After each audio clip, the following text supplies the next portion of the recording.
Today we have no sponsors because I am an existential threat to gay rights and all progress. So, of course, our wonderful fans have taken upon themselves to write all of our sponsors and to have them can't not sponsor or not to support us. So we are. I'm very, I'll just say this: I'm very thankful to our members. Now's the time, and the reason I say that is to thank our wonderful members who support the show by becoming members, because it makes this show kind of bulletproof to stuff like this, even though it's painful and emotionally it just doesn't, it's just painful that people would do that. There it is.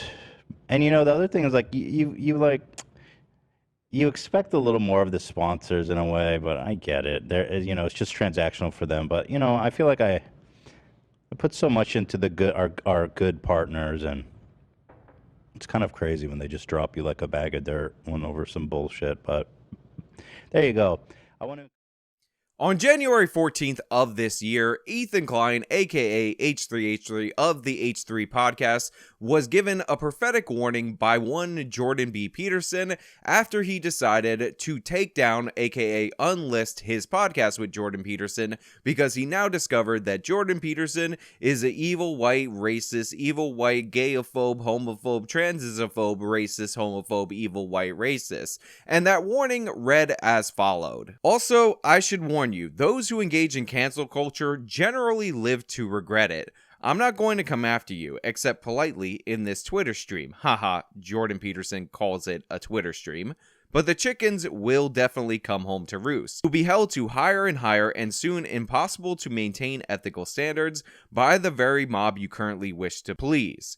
Then you will make a mistake and they will devour you with glee.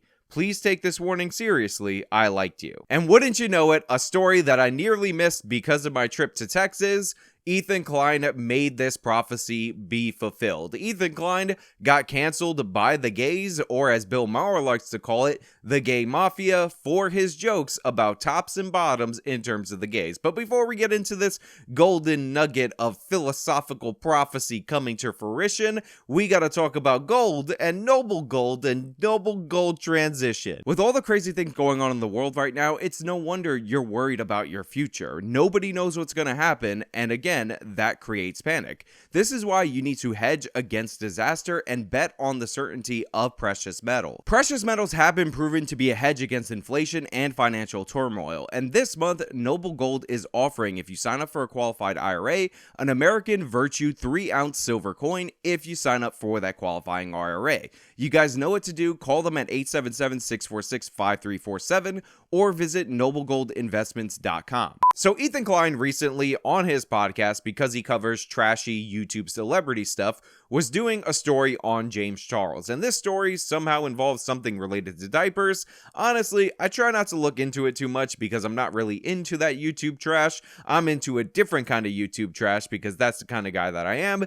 And during the course of the story, Ethan Klein was making jokes about James Charles and his effeminate appearance, and how that obviously led James Charles to be a bottom in the relationship in terms of gay relationships, aka the receiver or the catcher, and definitely not the pitcher. This caused people in his live audience to become upset with him. They were talking about how Ethan was stereotyping, and this ultimately culminated with Ethan Klein taking a phone call from a guy called Matt, not Matt from Tinder, although it could be Matt from Tinder. We all know how Jack Murphy likes to get down.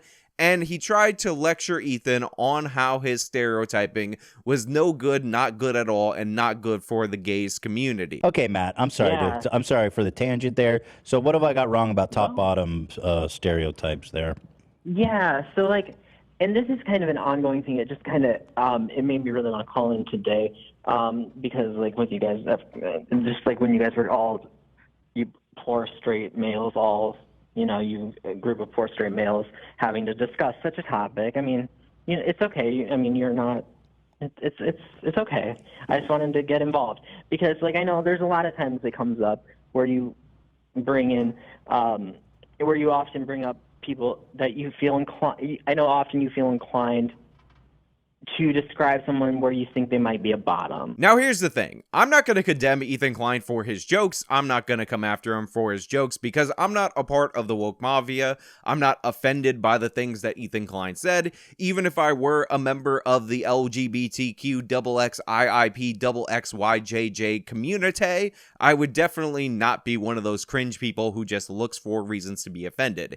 But it is very interesting that we see through Ethan Klein a common feature among leftists who go after other people for not being woke enough. A common theme, a common through line that people who participate in cancel culture often are dealing with internally, and it's just represented by everything Ethan says about this topic. Because for those of you who don't know, for those of you who need this explained to you out there on the internet.com, while stereotypes are a lot of times truer than people who condemn them believe them to be true, in reality, they're not always true. So the idea that the gays are all effeminate dudes, and the more effeminate dudes is the girl in the relationship, I keep thinking of this movie or TV show. Somebody let me know down in the comments down below, where some guy with a heavy New York Italian accent was looking at two gays, and he was like, which one of you is the girl? And usually people base that on the person who's either smaller or more effeminate or whatever. And I think that that's often a misconception, that like bottoms may be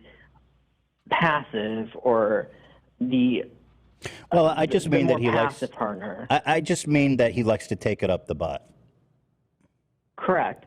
But how can you know that about someone? Well, that was just a theory about because he wears diapers. It's just a theory. No, I'm moving on from James Charles. I'm sorry. I don't care about James Charles that much. Well, he should be in jail. What I mean, beyond that one, yeah. What do I care about James Charles? Okay, so I'm talking about sometimes. Like, I think I don't keep a running tally. I love you. I'm not keeping track of everything you do wrong. I'm not Keemstar. I don't have a document on my desk. Appreciate that. But there have been times. I think one that comes to mind was maybe Jordan Peterson, that you described as probably being someone that would be a bottom. That's the only one I can think of off the top of my head.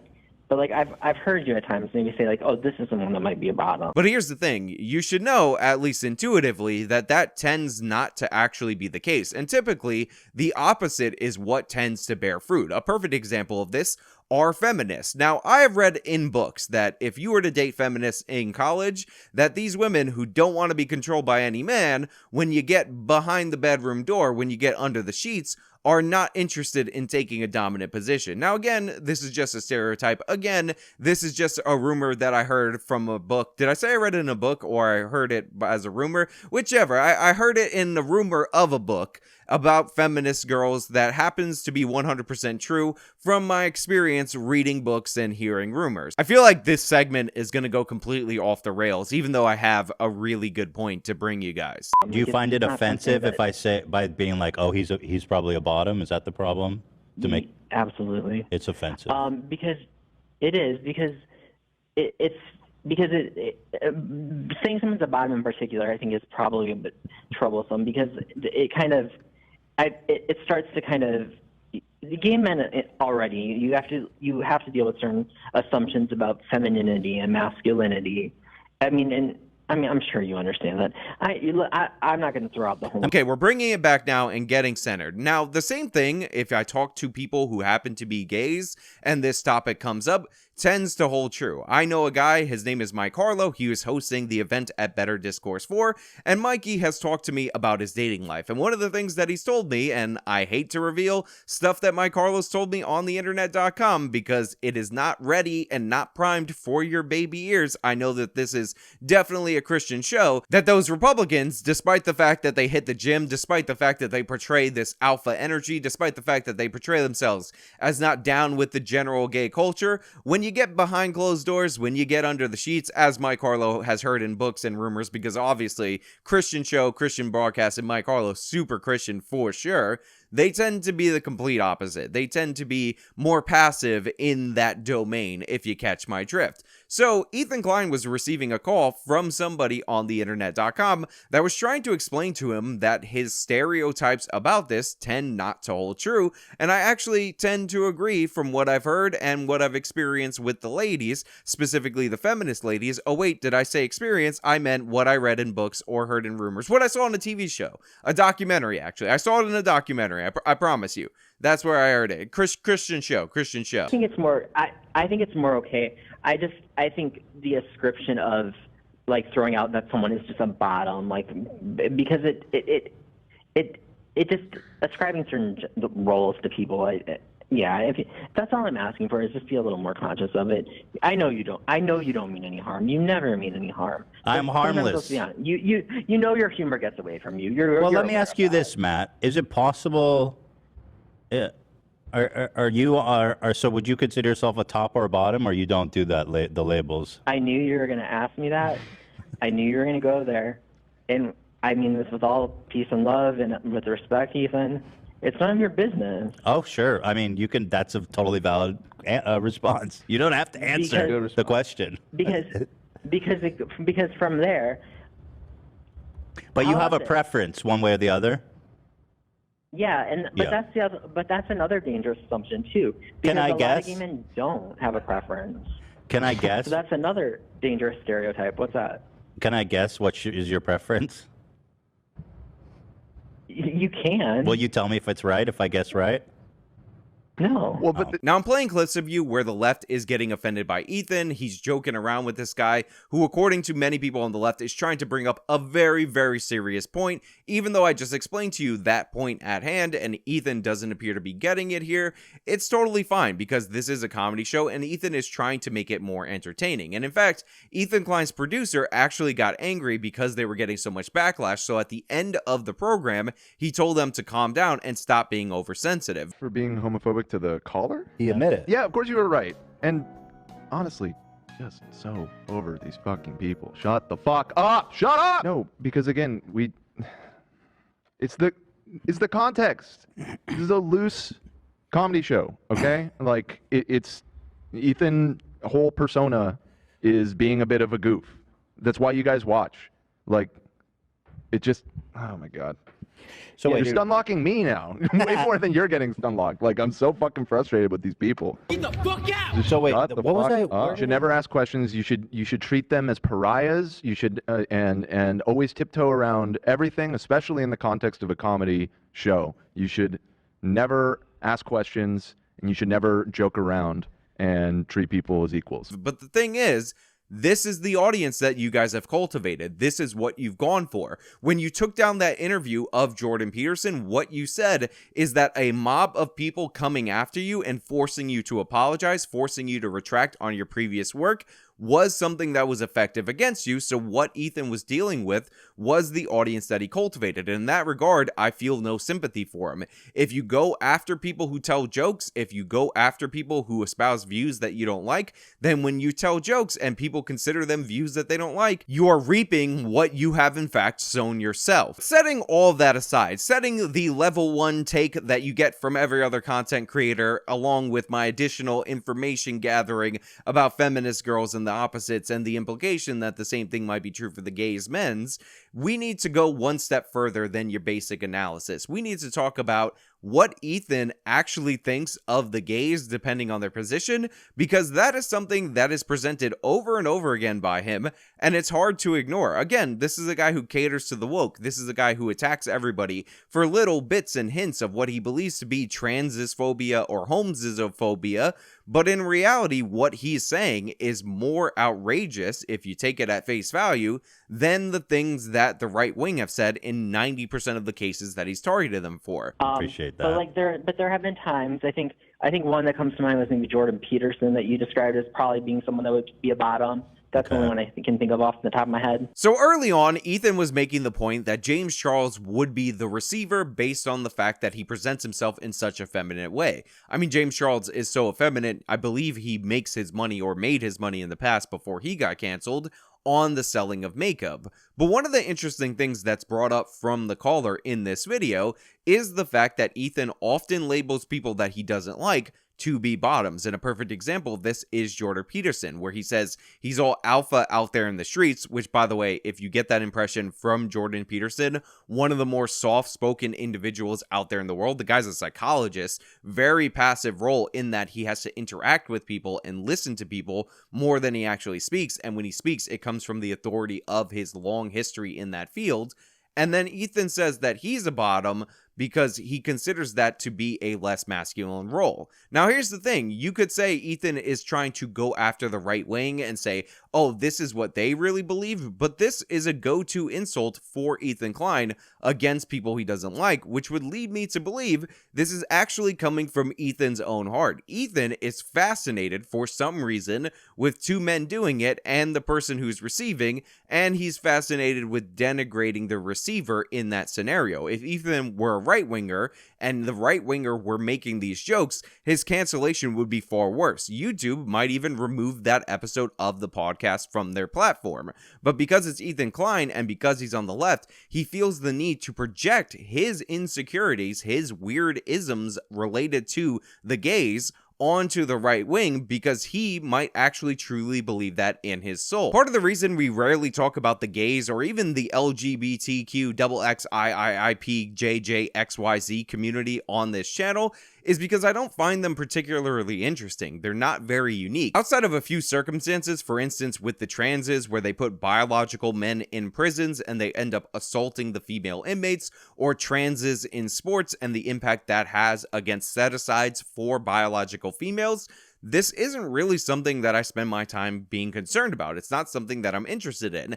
I'm not even that interested in all the weirdos that have TikTok accounts that need to broadcast how absolutely weird they look and how their external weirdness or their internal weirdness matches their external appearance. It's just not something that I do. There are channels out there on the internet.com where they lead off every single episode of their show with the weird transes from TikTok, but I know for a fact that these people are a dime a dozen and they're not fascinating up until the point where the thing that people are arguing is violating somebody else's rights, for instance, pronouns in Canada.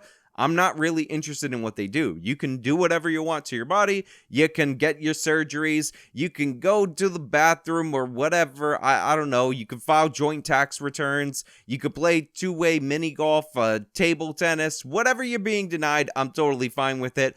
Up until the point where you're violating the rights of women due to the set-asides we have for women, or you're endangering women in prison, I don't really care. But Ethan is fascinated with the gays. Much like those obsessive preachers that people used to always play clips of, Ethan is obsessed with how the gays do it. Most of what he's talking about is related to the human buttocks, and it's just weird, and it's just odd. And again, what's weird and odd about it is how this guy's calling Ethan an ally, even though those same things, those same base assumptions, the same obsession of this from somebody who is just right of center would be considered a far more dramatic example of homophobia. Now, the left has become so oversensitive and so insane, they canceled Ethan Klein anyway for this, but it just goes to show you that a lot of these lefties are projecting their issues, their problems out onto the world. And of course, this goes beyond the gays. If you talk to Ethan Klein about Black Americans, he projects his view that they're helpless out onto the world because this is Ethan Klein. This is the left. It's an elitist mentality that leads you to believe that your worst impulses about other people need to be corrected in other people before they're corrected within yourself. Today we have no sponsors because I am an existential threat to gay rights and all progress. So, of course, our wonderful fans have taken upon themselves to write all of our sponsors and to have them can't not sponsor or not to support us. So now, since Ethan's cancellation, he made the mistake of course, apologizing to the gays, and now he's trying to do a little have it both ways kind of thing where he mocks everything that he mentions. For instance, I saw him put out a tweet about how British people might be offended by him talking about beans on toast, just to say it's so ridiculous you're attacking me over this, but at the same time, Ethan, you apologize for jokes that you made, and again, you've demanded apologies from other people, you've self-censored in the past, so what did you expect? The only people that are still with you are the people that want to see you burn for all your past sins, the woke mob that you have cultivated and invited into your camp. You should have ignored these people all along. You should have stood up for yourself. You should have had a backbone. You should have been confident enough against accusations of racism and homophobia to stay true to yourself and stand up for what's actually right. You shouldn't have given in. You shouldn't have felt all the guilt for your success and thus projected your need to save and alleviate that guilt onto those you believe to be less fortunate. And by the way, when you do that, you see them as lesser people, lesser men, lesser human beings. You're treating them like children, which is why they're throwing a tantrum. But hey, those are just my thoughts. That's just my opinion. I would love, and I mean absolutely love, to know your thoughts and opinions down in the comments below. Trust me, this is not an empty ploy for engagement on the youtube.com, and specifically answer the provocative questions that I brought up during the course of the video. And if you have an answer and an experience about feminists behind closed doors, let me know if that differs from what I watched in a movie. I don't even remember, in the comments down below of this video. If you like this video, you can show me by leaving a like. You can subscribe for more content. You can follow me on all my social medias. You can support me via the support links down in the description box of this video. Till next time.